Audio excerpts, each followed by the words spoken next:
Okay, so this is basically the last modeling chapter we have before we start getting into hair modeling or hair techniques and rigging techniques. Um, and when we get to the rigging stuff, it's going to be very simple, nothing very fancy.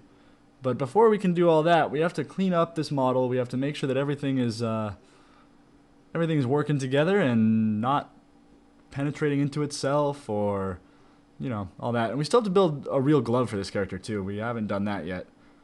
So right now we're just going to start cleaning up a lot of this stuff. This collar got really sloppy when we were modeling it.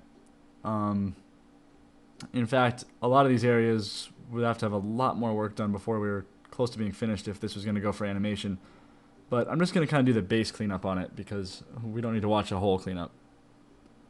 So first thing I'm going to do is look at these areas that kind of, they don't really add anything to the form, but they're pretty large. So I'm going to start pulling this stuff around to make sure that it doesn't take away too much of the shape. You can see right there, it's kind of got this weird like second shelf underneath the actual collar. So we'll start moving that points around. And removing some of these edges too. Another thing to keep in mind at this stage when we start cleaning everything up is that we want to save as much polygon space and memory as we possibly can. Because when textures and animations start getting on this stuff, it can get pretty hefty, so the less polygons we use, the better. So I'm going to unhide all now. That looks a little bit nicer. You can see that a lot of areas are still penetrating into themselves, and I mentioned in the last chapter the reason this isn't good, but just to reiterate, you really just don't want to have these large areas where you can see two pieces of geometry going through each other, because if you don't have a mesh smooth on and from a far away scene, it is noticeable when two pieces are cutting through each other like that. But we still want it to look like it's pretty tight around the jacket, so it's kind of a balancing act without adding too much more geometry inside of it. This pocket was looking a little square, a little flat, so I'm gonna add some wrinkles to it. This is kind of a detailing stage. This whole chapter is kind of just detailing. I'm gonna curl this up. Don't want it to look so brand new and clean. And then using the cut tool, the connect tool, excuse me, I'm gonna start cutting in a wrinkle. You can see using that cut tool with the draw on set to selection, it just makes sure that whenever we move stuff that it's just locking on to what we've already modeled.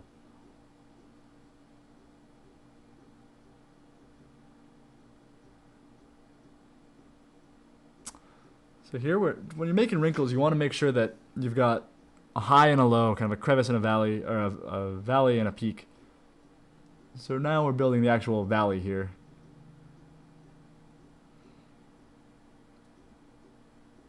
And I have a, kind of want it to look like maybe there's like a pack of cigarettes or something in there. A lot of times you see pockets on characters, but they don't actually look like they're holding anything in them, and you wonder why they have so many pockets. So, trying to add a little bit of substance inside of there.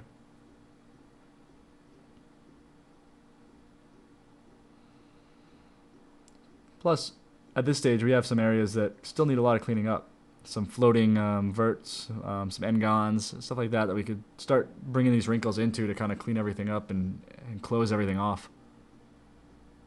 It's amazing sometimes how nicely things actually work into to closing each other off. Some stuff takes some doing, but sometimes things will just kind of work. And I swear, it's all through careful planning. Sometimes it is. Sometimes you want to, as we did in the last chapter, do a paint over, but actually paint over your geometry with edges to see where maybe the edge flow could be a little bit cleaner and a little bit nicer. But once you've been doing it for a while, it doesn't become too helpful. You kind of get an idea of where things go. But it can help if you have an area that seems to be troublesome to just take it into Photoshop, even just do a screenshot of it, and just with a red bright color just kind of paint over where you might want these edges to go. But I'm not going to do it on this character because his edge flow is pretty decent.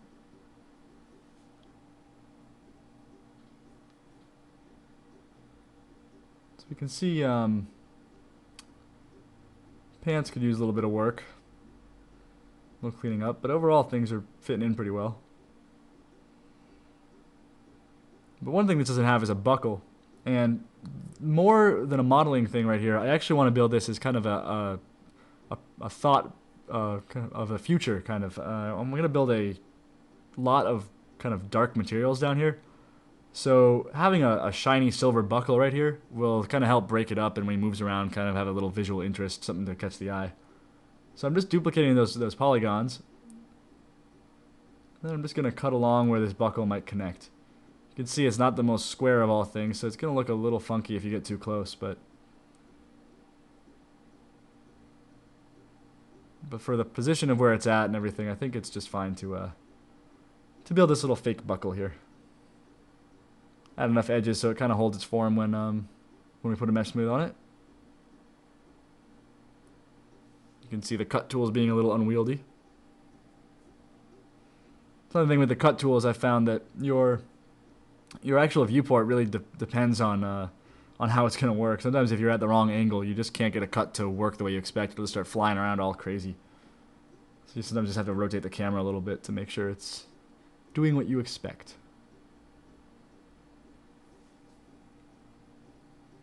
And all these edges are just here to kind of reinforce the form. You can see what it actually does here. Not perfect, but to start. I want to make sure this doesn't actually just end abruptly, so we'll add a couple more edges so it looks like it's on top. And then sharpen these parts.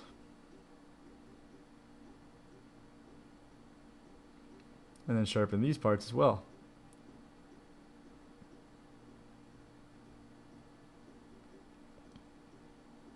And then clean up the geometry a little bit.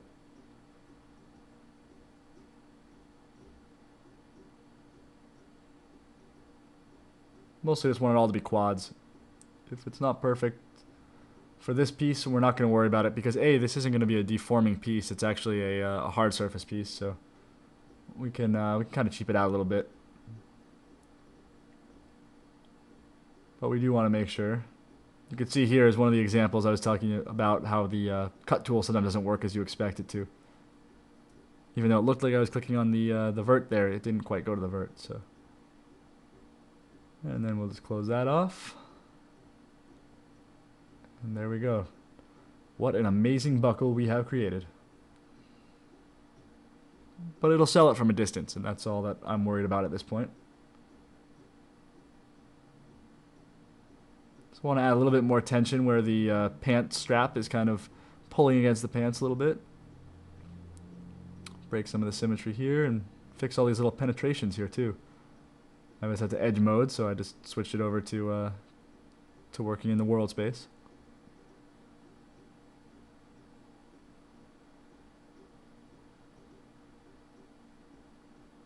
Speeding things up a little bit here.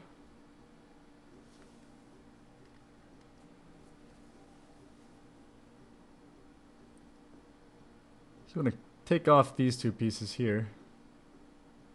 I want to work on the body right now and fix that big gash he had in his neck. So just attach both the body and the head together.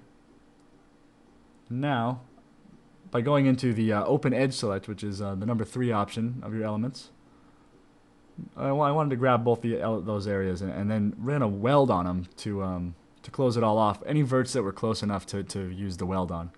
And then just using the target weld and the snap, I'm able to just very quickly drag any verts that were a little bit off. They're close enough, it's very easy to figure out what's what. Sometimes if you've really done some weird edits, it can be a headache trying to figure out where every little piece goes. But after doing it for a while, you really get used to doing it very quickly. And once they're all snapped together, we run the weld option with the options, and we keep the threshold very low so that we don't accidentally weld points that we don't want. I do 0.01 or 0.001. And then his neck got a little funky, so a little soft selection here to pull it in.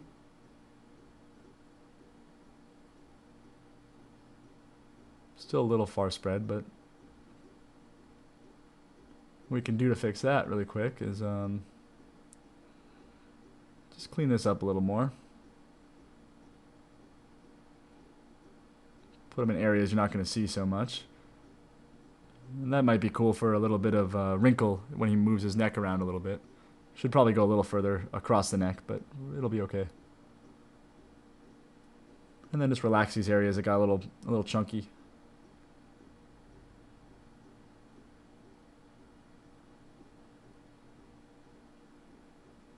But has a little bit of fat holding there because he's an older guy, I think. So.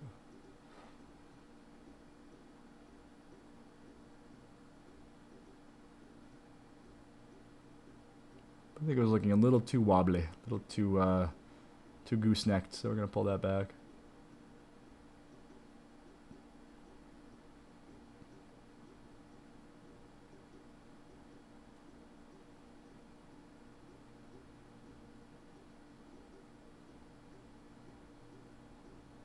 Then just moving these along the local to pull them out a little.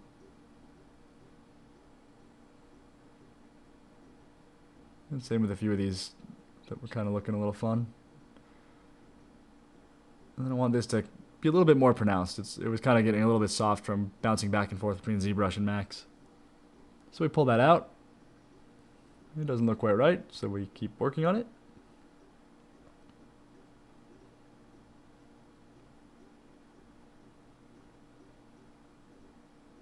I think the sternomastoid and all those areas look a little bit more pronounced.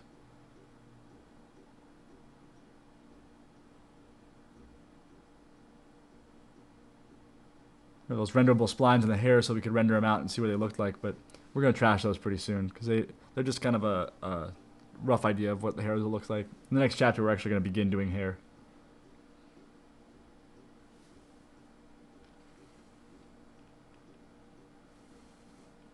And now we're just cleaning up some of these weird ends on the jacket.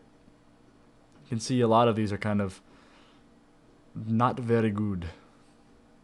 So, by using the similar under the selection options of Polyboost, we can grab an edge that's an n-gon, multi-sided, a non-4, non-tri kind of shape, and we can really quickly grab any face on this object that shares that topology, that edge count, that face area, or that normal direction. What's really helpful is the edge count one, though. It's a great, really fast way to find if you don't have quads or if you don't have tris. So you can see we definitely don't have many tris, and we definitely don't have enough quads. We have too many areas to clean up right now. So that could take a while, so we're just going to fade ahead to the future here now.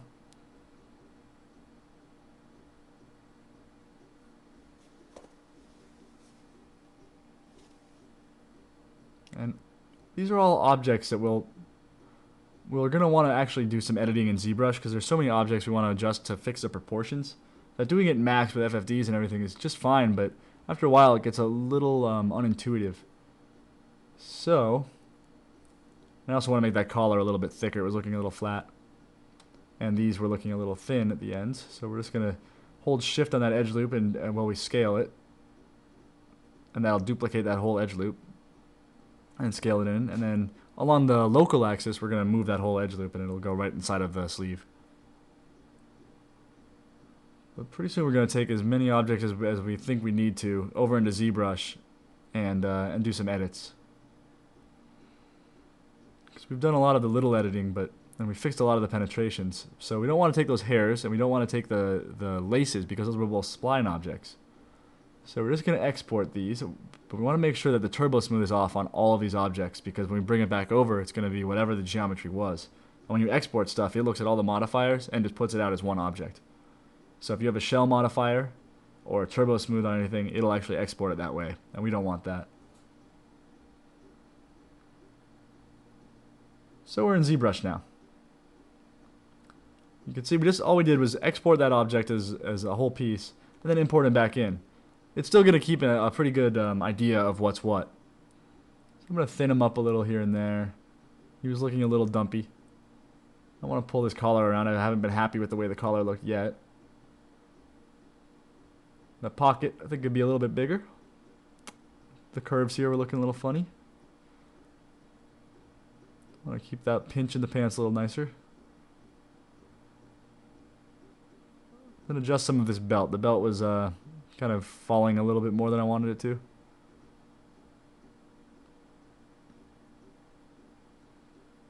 A little more drag in the butt. And then thicken up these boots a bit. We've talked about that before, about how if they're too thin, they'll start looking like a I gotta undo because I didn't have symmetry mode on there, so we're gonna start again.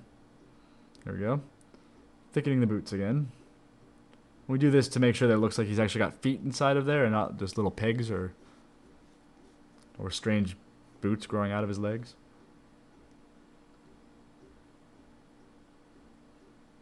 The guy's weird looking, but he's not that weird looking.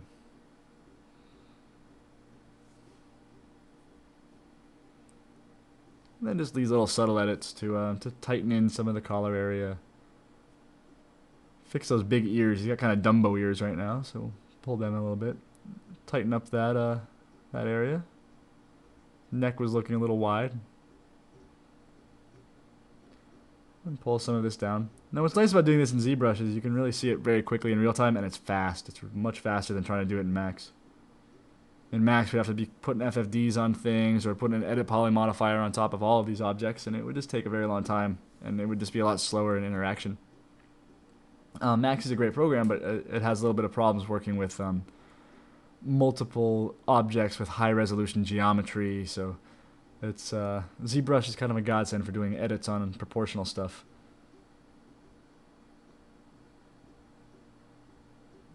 It's one thing I think a lot of people use ZBrush right now for these really high detailed objects, which it's great at, but it's also great at just doing these low poly object tweaks. And morph targets, which we're actually going to take these back in and use as many as we can as morph targets, because sometimes maybe we did too much in ZBrush and we might not want to do as much. So when we go back to Max, we're going to put a morpher on, and I think it's a nice way to bring in your edits and make sure you don't get locked on something. So I also have all these are separate objects, so I just separated the poly groups by object, and basically just by clicking auto group it does that. Then I can control shift click on something like the jacket and only work on the jacket, or control shift click on the pouches and only work on the pouches, or mask off those areas as well very quickly.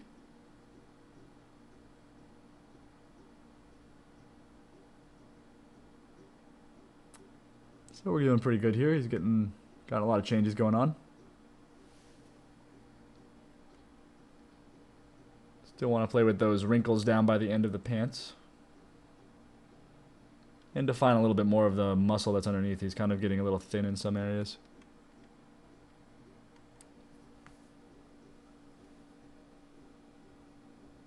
So you can see just using these simple move tools with pretty much just default settings. We're not even playing with the focal shift or anything. We've been able to do some good edits here. And then I stored my morph target of the changes I did, and then imported the original, so I can kind of take a look at the two and make sure that what I was doing really helped. It can be easy to lose sight of what you actually changed sometimes, so using the morphs is good. Legs were getting a little long. Ooh, big change on the head. It's also fun to make freaks in ZBrush sometimes. I like to make freaks.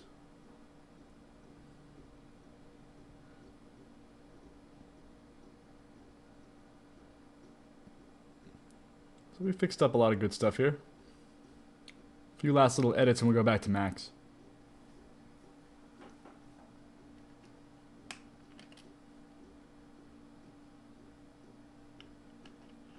Now here we are back in Max, and I've imported the object again and just dragged it off to the side. It comes in a nice multicolored array, so you can get an idea of what's what. And I added a morpher modifier on top of an object, and I'm going to start grabbing these parts. And first we're going to start with the jacket.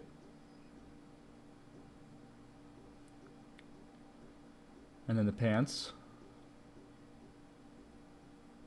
And I copied the morpher before I actually attached any objects to it, so I could paste it onto these objects without any troubles.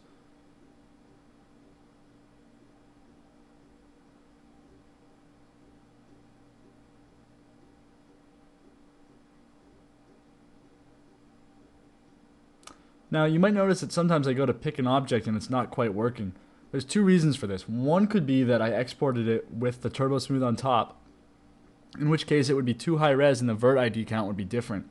The other is that if, say, I exported something like this jacket, which we saw earlier had a lot of bad polygons, a lot of five-sided, six-sided polygons, and it had a big problem with when you export something like that, it will fill in some of the detail and disconnect some edges, which will change the face ID count and the vert ID count. And so then all of a sudden you can't use it as a morph target. So it's another reason you should really have clean geometry, and if you don't, you have a little bit more work to do.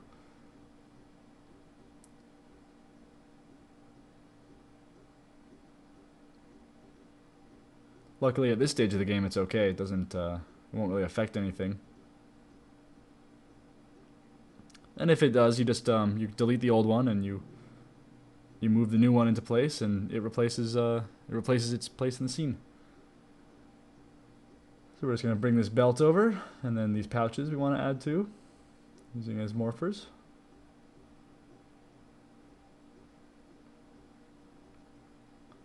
And that underbelt too.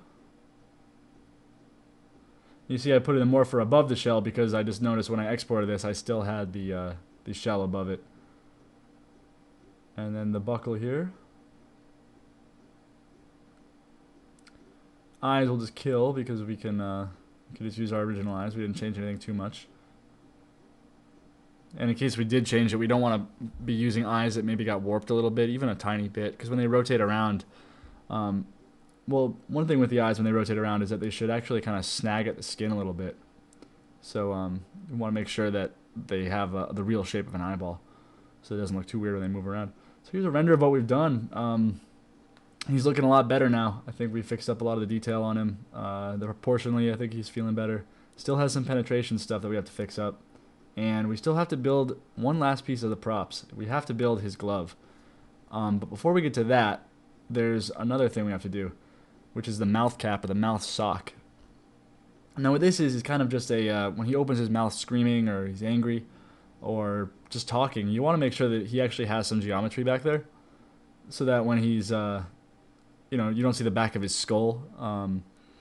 And also, we use Face Robot at Blur, which I don't know how many studios will be using it because of it's very cheap and affordable. But it's a great piece of software for doing facial animation, but it does require some setup. And one of the big parts of that is your mouth. And I think even if you don't use Face Robot, this is important to pay attention to. Because you want, when you do morph targets or when you build a facial rig, you want your mouth to be as clean as humanly possible so that it's really easy to edit these shapes. And it's also really easy to weight the verts in there. So and with a face like this where he's got this scar that's just ruined the inside of the mouth, it's going to take some cleaning up. So first thing I did was just kind of hide everything except for that piece. And now I'm just moving around that edge, and I basically want to get kind of a U shape. It kind of feels like a U that goes from the outside cheek to the inside cheek and kind of curves around. And you also want to make sure that there's enough geometry on the inside of the lips that when he makes faces, you can really kind of curve this geometry around and do things. So we're just going to start off. We cleaned up that whole thing so it's nice and edge loopy. And now we are duplicating that edge to start dragging it throughout his throat and the back of the tonsil and all that. And you could go as wild with this as you wanted. If you really wanted to build the gums into this piece, you could. But we're not going to. We're just going to build the basic mouth cap that we can place some floating geometry inside of. So we open this up, and then we scale this in a little. It doesn't have to go all the way like a real throat does. We just want to basically capture the look of it. So when he opens his mouth, he's got some distance and somewhere to put the teeth as well and the tongue.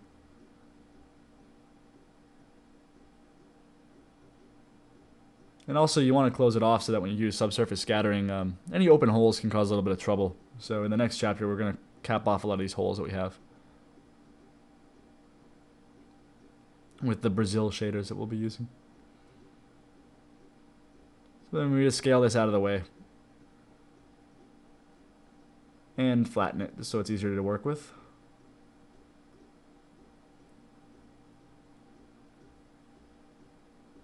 And then I just start connecting these edges. Keep it all as quads if possible, which I think will be pretty easy with this. But we have a lot of geometry running down this that just doesn't need to be there. So even though we may only be killing off, you know, 20 or so faces. Anywhere you can save geometry is good. So we're using the build end tool over in PolyBoost. And here we're just removing some edge loops so that we can grab, we're actually just removing a few edges so that we can grab those loops without going up into the mouth. And then we're going to add that to add a little bit more form to the inside of the mouth. Build end again to close that off easier. And you might think we're spending a little bit too much time on this piece, but it is kind of important to have a nice interior of the mouth for placement of teeth and for animating and for rigging and everything. So I'm spending a little bit of time on this. I always wait till the end of the model really to do this because it's not the most exciting part. And the more face changes you do and everything, it's kind of just wait till the end and rebuild it. But it doesn't really take too long. You can build one up in about a couple minutes. And once again, just making sure all of this is quadded up by using the connect tools. Should be pretty close. We do have that scar on that one side, so it might throw things off. I'm just moving some of these. I could also use a spin edge right there, but I did not.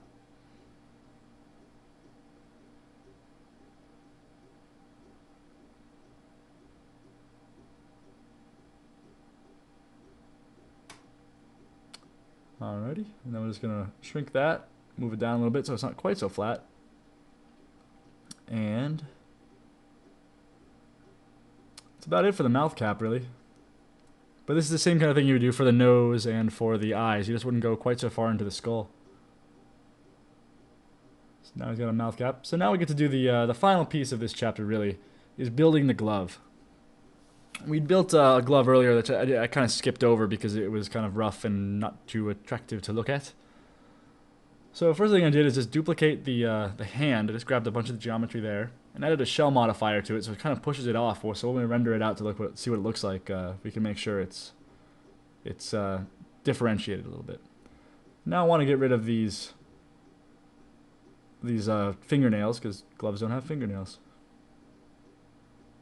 Mine don't, at least. So what I'm doing is I'm just grabbing an edge ring and then collapsing it. The edge ring that goes all the way around them.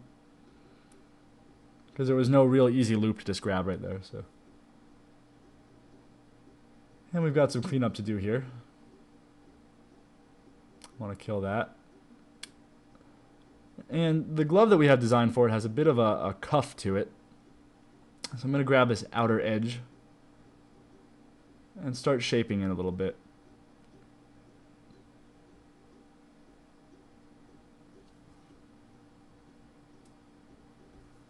Now, we've gone over some of the options of building something like by taking it into ZBrush, adding a whole lot of detail in there, and then bringing it back in here and retopologizing it, which is something we could easily do on this glove again, and there's no reason not to really, but I want to show how you would also take an existing piece of geometry, such as this hand, and you could convert it into something like a glove.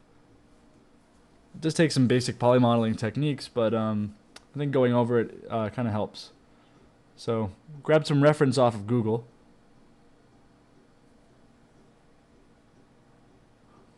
Which I don't think I have the ability to show or put on the DVD, but just getting references any place you can is important. And with the way the internet is now, you can get reference from so many sites, it's great. As well as books and whatever else. So there's really no excuse to not have reference for what you're modeling. Except laziness, which is my usual excuse.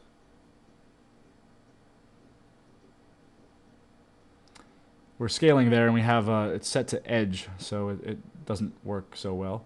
I'm trying to flatten this out, but it's not working too well because of the curve there. So hit the set flow button and start trying to smooth this out a little bit more. And then also trying to keep this quad as much as possible.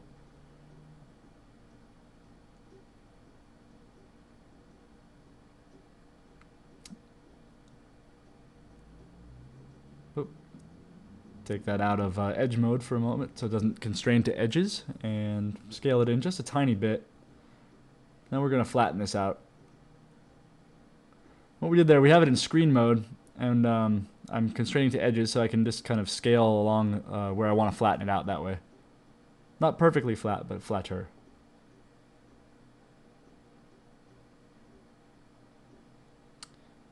One thing when you're building clothing, or anything that's not like an organic piece, it's nice to put in a good seam. And one thing with these gloves or these hands that I built earlier, they were the edges didn't quite flow all the way around the way that a seam would go. So I'm gonna have to kind of fix that up a little bit. It's really close though, so it won't take too much work to actually fix. So what I'll do is, as I find parts of the seam that'll work, I'll select them, and I'll keep growing that selection as I go. So that's almost all the fingers now. Fade ahead a little ways. You can see this is going a little wrong, so I want the seam to actually go from there to there. So we're gonna recut a bunch of edges, so that whole selection thing we did is not gonna come in too handy right now. But there we go. And luckily we've done some cleaning up, so this shouldn't take too long to reselect all this stuff. So you can already see kind of, I think what we're going to be doing is adding a seam right along this edge. And where does this go? We want it to connect there. And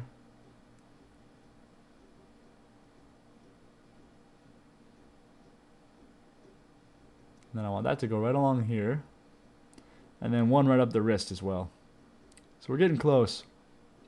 But since I just did all that selection, I really don't want to keep having to reselect stuff. So I'm going to use the cut tools and delete verts and whatnot to clean this up a little. There we go. We're almost selected. There we go. We have the whole seam of the glove, the first seam. We're going to have a couple more added. So we just use the extrude tool. And you can see this area got pretty nasty, so we're going to clean that. And then we want to flatten this out. The seam shouldn't be so wobbly. So just grabbing verts and moving them into place. And there we go. We've already got a little bit of a glove look going. It's thick because of the shell modifier pushing everything kind of on the local, normal.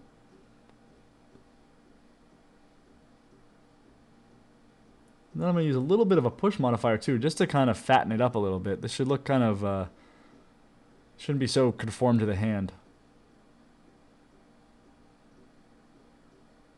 We also have a relax on there to keep things soft. So just a little cleanup now on areas that got a little pinched. You can see that one place has made a little bit of an X out of the polygons here, so we're just going to remove that. There we go. It's clean. Same here.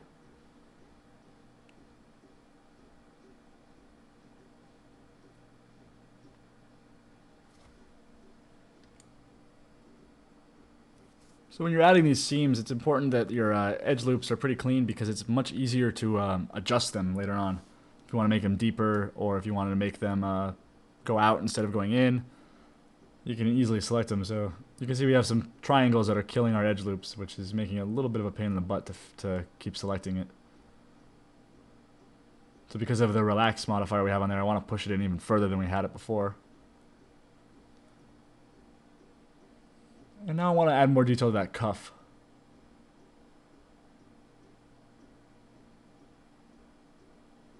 So we just grab edge rings and then using the connect tool or the hotkey that we have for that to insert loops.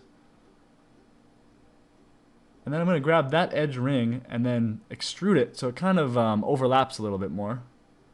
Gives a little bit more of a cloth feel to it.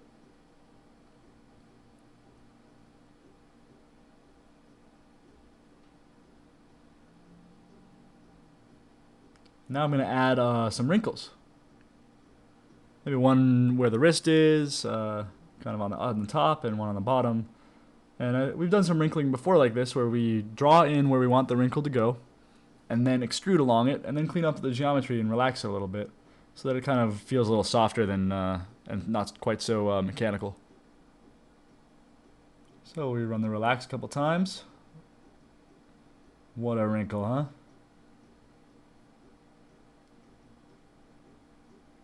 I got the edit poly on top of this so that I can do this kind of stuff And if I don't like it, it won't be a pain in the butt to go back to where we were just a moment ago.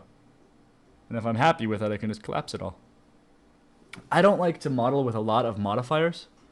Some people will have stacks and stacks of modifiers, but anything that's tempting Max to crash just to me seems kind of foolish. So whenever possible, I don't like histories. I don't like modifier stacks in any programs. The more I can do just on the actual base geometry, the better. Maybe one day something will come out that's a lot more stable and it'll totally change my mind, but for now, I've had too many times where histories have corrupted or modifiers have gotten confused by other modifiers, so. But then in Photoshop, I like to just layer things up again and again and again just because it's pretty stable. But some of my friends who are concept artists actually pretty much do all their stuff in Photoshop on one layer. Guess they're just used to painting on a canvas or something. So I did some sculpting back in the day. Maybe that's why I like doing everything just on one layer. I don't know. All preference stuff here. But anything to keep things clean. Some of the programs I use besides Max don't even give you the option. They just have undos. Mostly small little beta modeling applications and stuff. But ever since Polyboost came out, I've pretty much been staying in Max for almost all my modeling. It just has so many options that are exactly what I want, and it's pretty quick for what I need to do. Anything I can do to stay in one application is probably for the best. So we're just cleaning up some more of these wrinkles. You can see we've got little crisscross wrinkles and we're doing pretty good about keeping everything in quads though. See here we have one that's not a quad, so we'll clean that guy up. Then I want to have some wrinkles that go.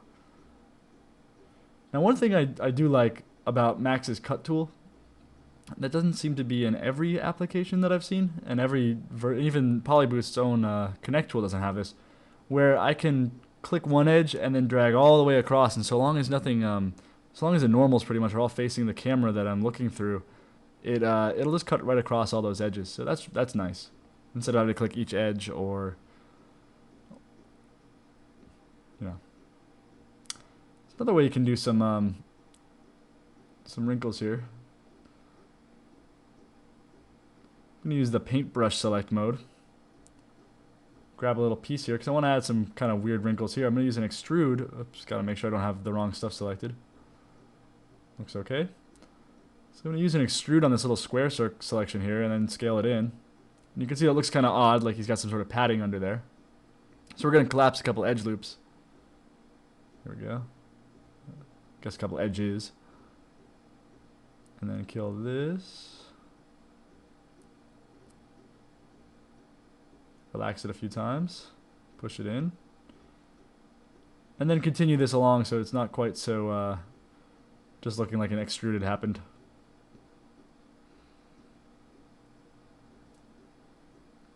Bulge some areas out. So it kind of looks like that's an area where you get some wrinkling. Even if you look at your own hand, you have some kind of weird bulge and wrinkle there without even a glove on. So we'll use those build ends tool. You can see we can do it on multiple selections too, so long as they have the correct number of verts on the face. And there we go, one of those little happy coincidences where we can clean up an area with triangles.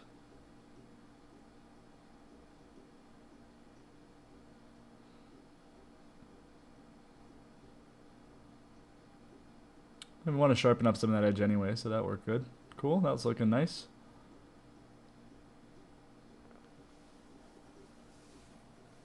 Now this area got a little bit odd because we had it more like a hand where it kind of went down in those areas. So I just wanted to relax it a little bit. Now for some of these bigger wrinkles on this glove, we could take what we have now and use it as a selection and then build from scratch. We're using the Polyboost tools as we've done before and paint in our own wrinkles just like we're doing here. Using poly strips or the border tool. Here we go, using the border tool. And then just cleaning it up a little bit. Because when we merge these together, I'm not sure we're actually going to use this for the final though.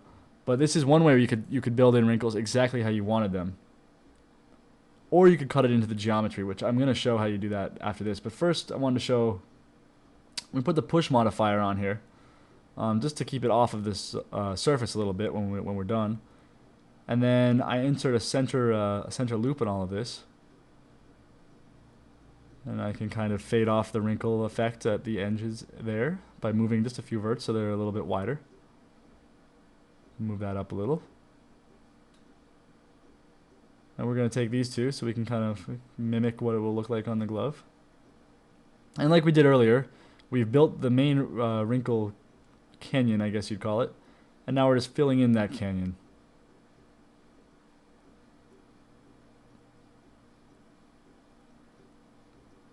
So just by holding shift and drawing along there, or just by clicking in the middle and drawing along there, you'll be able to use the polyboost tools to really quickly fill in this geometry. But if we do this, we do have quite a bit of work to do, you can see. Could take quite a while to paint in all these wrinkles and then merge them. But it would also be just exactly how we wanted it, and you could do that fairly quickly, I guess, for getting such an exact result. Instead of having to cut stuff, clean it, cut stuff, clean it. But it's just one option of something we could do. Now I want to add more seams to this glove too before we even get down to the wrinkle stuff. You don't want to do too much wrinkles until you've gotten your main forms down. So your main forms on something like this would be the actual structure of the hand. And your secondary stuff would be the core wrinkles, the cufflink part, and all of your seams are going to be your secondary stuff. And then the wrinkles like we're doing on the top of the hand there are kind of, I guess, a tertiary kind of pass of wrinkling.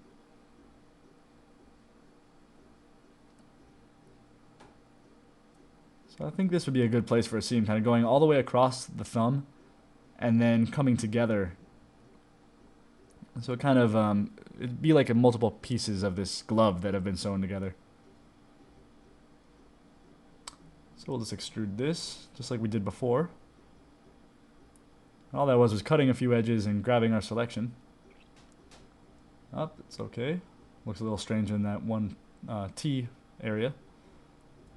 So we'll clean this up a little. Move some points around.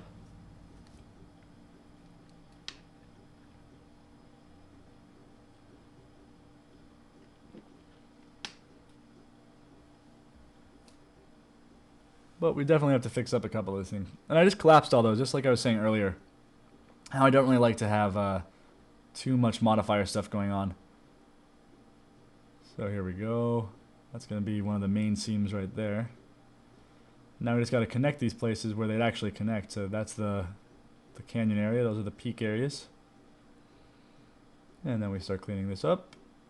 And clean that up. There we go. It's looking kind of cool. These wrinkles are still bugging me, and I also don't like how the end of this piece is going, so there we go. Add a little seam at the end of the glove where they have to sew it so it would all close together.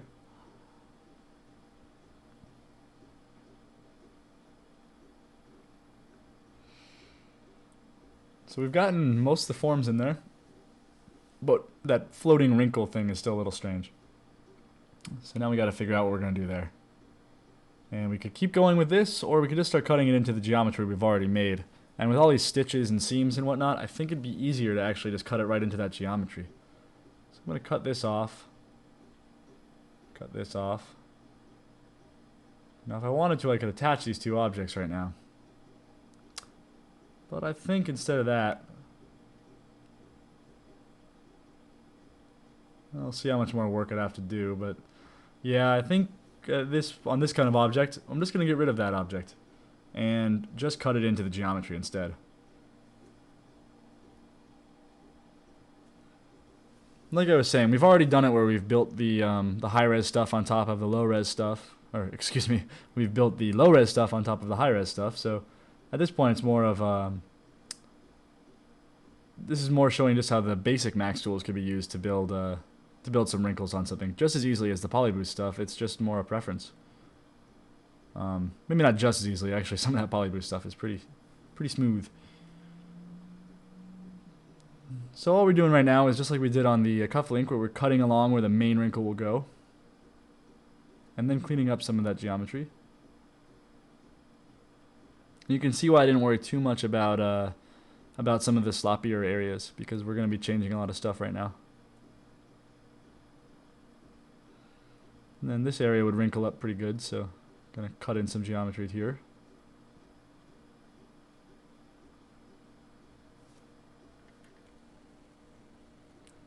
Just adding a little bit more wrinkle in these areas before we start making those big ones on top.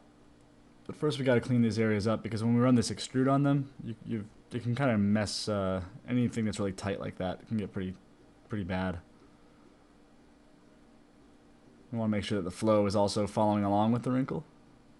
So we just clean these areas up, and you can see anywhere that the edge loop starts to terminate is an area we want to fix.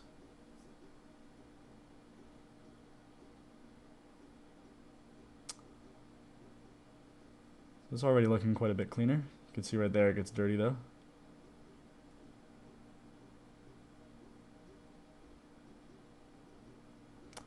Alright, that's looking better. And then we're just going to run that extrude just like we've done before. And grow it. And then relax a few times. And then we want to kill, it makes a triangle on those because they ended on an open edge. We collapse a few areas. We just want to keep cleaning as we go, so we don't have to do one gigantic cleaning pass. And then let me pull this one out a little bit more so that we can run the build end tool on it.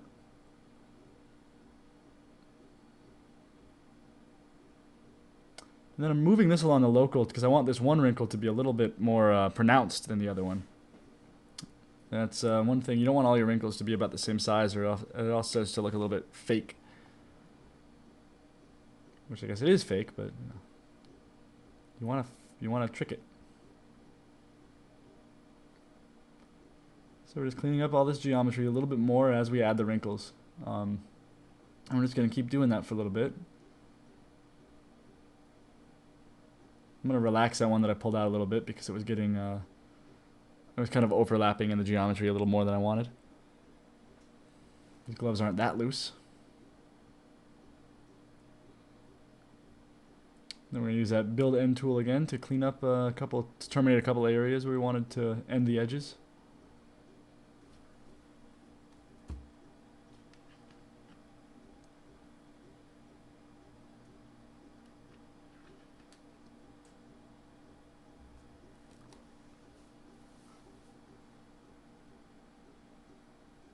And then by using the rotate there, well constrained to the edge, we can kind of widen it out toward the end of one of the wrinkles. And that gives it a little bit more natural look. So it kind of builds up to a bigger section.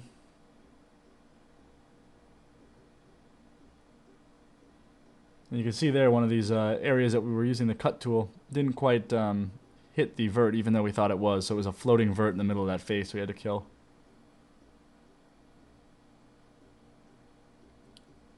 Then we had a couple areas where triangles happened, but kind of a happy accident because you can keep adding more wrinkles to those areas. So we're just going to pull out some more wrinkles here and clean up the areas that have aren't really adding anything to the wrinkle shape. And in fact, a lot of these areas are actually taking away from the wrinkle shape.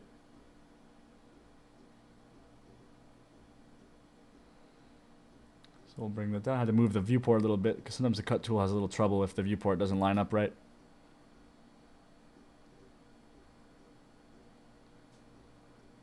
And while we're doing this, we're kind of flattening out the top of the hand too, so it doesn't have quite that bony look, because this glove should be pretty thick.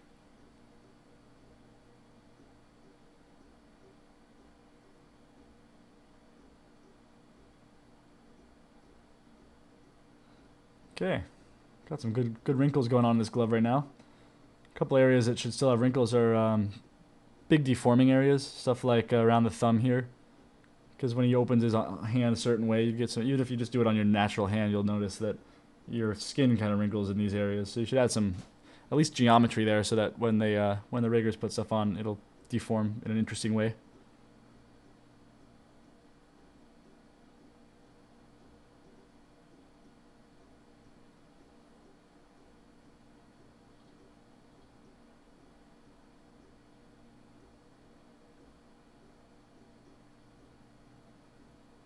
So doing stuff like this is kind of it's fun. It's kind of zen. You kind of zone out for a little while you're figuring out how all these edges can kind of flow together, but still add a bit of the shape and form and details that you want to add in there. And then when you look at it from a distance and you see it all together, it starts to look really nice.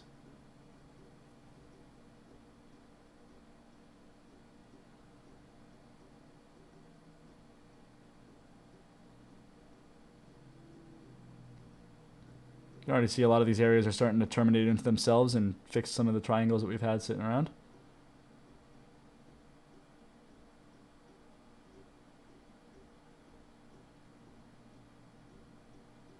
Pull that up a little more and have a little bit more of a wrinkle there.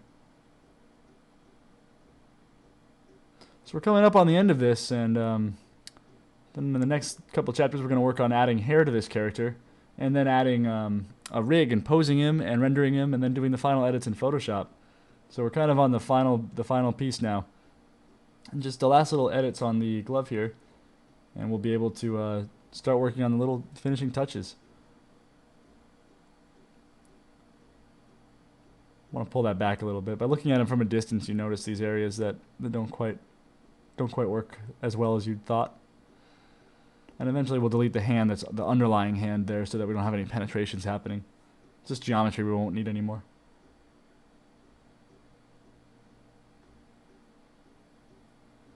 And the last little bits here, a couple of wrinkles more, and I think we'll pretty much call it a day on this glove. You could pretty much literally go forever adding wrinkles and details like this.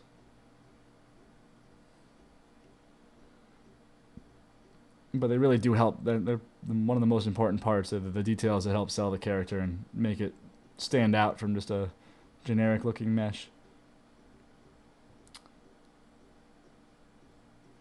But yeah, that basically sums it up on this chapter, so we'll just move on to the next one. Alright, see you guys next time.